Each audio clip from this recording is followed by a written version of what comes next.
Le futur. Oui, le futur. C'est le titre de la vidéo. Bienvenue pour une nouvelle vidéo de type 1920 sur 1080 pixels.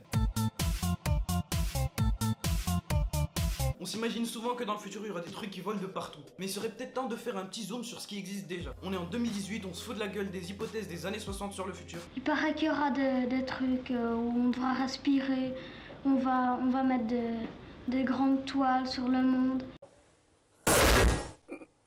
On se dit que c'est n'importe quoi et qu'on vit dans une société de merde. C'est pas faux. Mais il y a pas mal de choses qu'on a en 2018 qui étaient inimaginables plus tôt. Regardez juste le fait de faire un appel vidéo à quelqu'un à l'autre bout de la terre avec une latence quasi inexistante, de façon quasi gratuite et démocratisée. Je dis bien quasi gratuite et pas gratuite. Parce que tu payes soit un abonnement à une société de télécommunications comme Orange, Bouygues, Info Télécom ou Inouï, ou un abonnement Wi-Fi. Mais dans tous les cas, tu as d'autres services qui vont avec. Donc on peut considérer ça comme étant quasi gratuit entre guillemets. Il y a aussi des tas de choses qui se sont démocratisées. Prenons comme exemple le divertissement. Il y a seulement quelques années, qui pouvait s'imaginer que des personnes plus ou moins indépendantes puissent lancer un live depuis chez eux, et ce même depuis un simple smartphone. Simple smartphone qui innove notre quotidien, qui est limite une extension à notre bras, et qui ouvre et démocratise la voie vers les implants, les prothèses, la chirurgie, etc.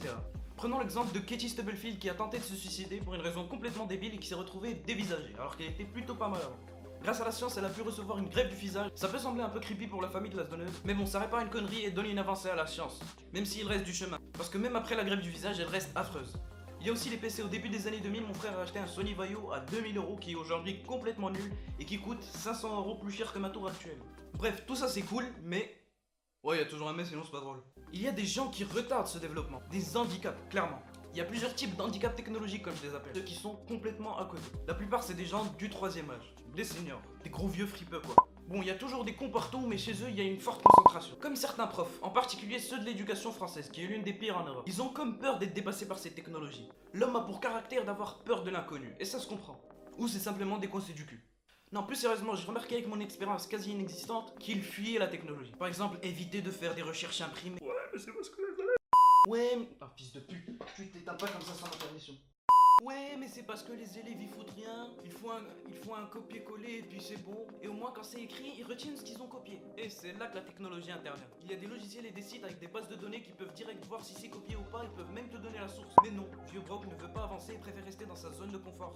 Et puis leur histoire d'écrire pour mieux retenir, c'est complètement fou. Tu peux très bien recopier de la merde sans aucune attention en écoutant un couplet de Caballero. Oui, il y a des gens qui vont faire des efforts et qui vont essayer de se concentrer pour retenir ce qu'ils écrivent. Mais c'est ces mêmes personnes qui feront une bonne recherche. Et puis ça m'étonne que notre cher Seigneur se casse le cul à chercher si t'as copié ou pas. Il y a aussi des personnes assez vieilles qui restent d'actualité. Mais certaines choses les dépassent toujours. Comme avec le Instagram des nudes, Snapchat quoi. Snapchat, certes un réseau de merde, il est très peu utilisé par les vieux, voire même pas du tout. Parce qu'ils trouvent ça un peu chelou. Et c'est dû au fait que les commandes se basent sur du swipe et non pas sur des boutons comme ils en avaient l'habitude. Mais aussi des jeunes handicaps technologiques qui peuvent avoir du mal avec le développement. Par exemple avec le port jack de l'iPhone qui disparaît, ou un iPhone X sans bouton.